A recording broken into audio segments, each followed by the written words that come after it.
If you're going to be an independent physician, you have to be willing to bet on yourself. That's truly what you're doing, is you're betting on yourself and your abilities, your ability to provide a high level of service, your ability to understand a business model and all of that. But again, it comes back to, are you willing to bet on yourself and the skills you have and the ability you have to provide service? And do you think that every single physician in independent practice needs to have that entrepreneurship hustle, or do you think it needs to be a divide between people that are okay with just kind of the monotony of the day-to-day, and then you have a few key physicians that are kind of your community leaders, your marketers, your sales side of the business?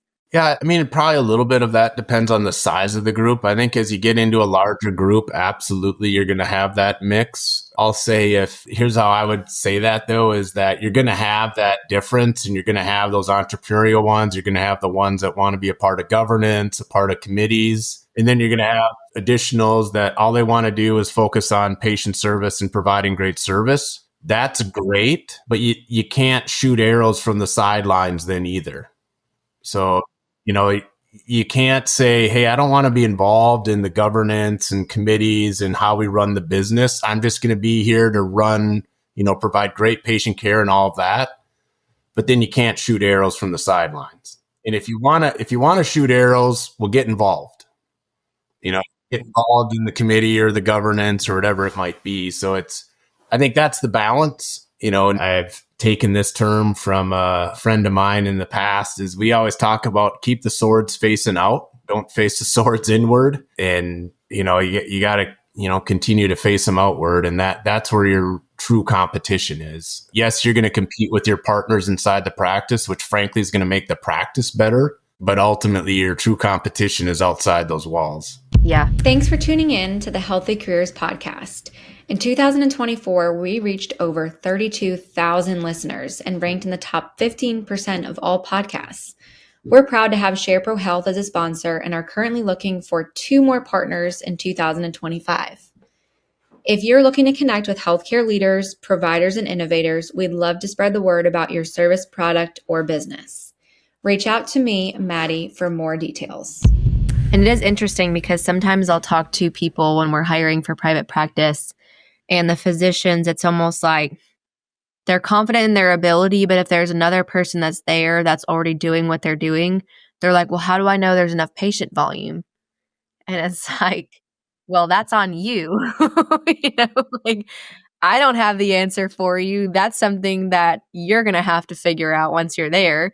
But like you said, the people that are confident in their ability to do that do very well in those environments and benefit greatly when it comes to real estate opportunity or buy-in to ASCs where it's not hospital owned, because I think ASCs are what's going to help take over.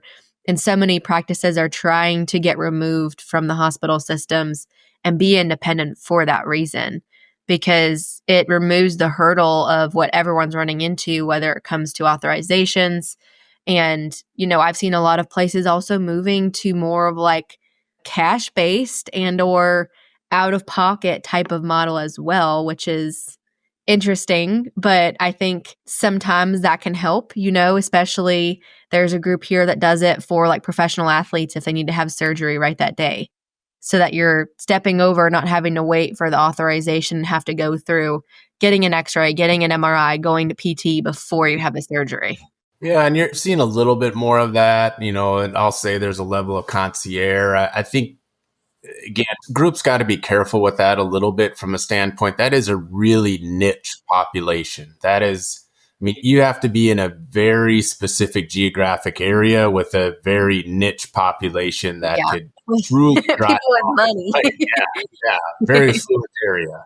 Yes. But the ASC side absolutely is a huge growth area. The thing I'm seeing more and more of, especially in independent practices, is that you cannot thrive on just your pro fees. So just the professional fees that you generate obviously is still a big part of the business, but that can't be your only income stream. Government payers continue to push professional fees down, et cetera, et cetera. So you've got to, it's like diversifying your investment portfolio. You have to diversify your income streams. And that means a surgery center obviously is a huge part of that. It could be other ancillaries, imaging, therapy, depending upon the specialty, could get into, allergy, audiology, et cetera, in the ENT space. Real estate for sure is a big part of that from a standpoint of just it's another ancillary, really. And, a lot of people they'll live in their clinics for 30, 40 years. And you ask people well, how many of you, rent your own house? And no one raises their hand. They all own their own houses. And it's like, well, why don't you own your own clinics? If you're going to be there 30 years or 20 years, Yeah. if it's your main site, that's an opportunity for you. Now, if it's a satellite office, things like that, obviously some of that you may not want to own, but it's just diversifying again, that income stream across the board. Yeah. And I've seen a lot of that happening too with adding like PT lines and OT lines and adding like Ortho Expresses as, urgent care, which they can't really call urgent care, but walk-in clinics, that type of thing. Because it's hard right now, like everything's against them. And I use a statistic a lot because I had someone on, Meredith Hirsch, and she said that 2004, or right now, you have to see 40% more patients to bill the same amount than you did in 2004. So within 20 years, and you would think that it would go the other way, right? You would think as medicine got better, as innovation got stronger, that the scale would go the other way, but it's actually not. So I think, ASCs and becoming more independent are a great way to combat that. Absolutely. Awesome. And what do you think are some of the biggest challenges right now in the ASC space? Well, I think part of it is as the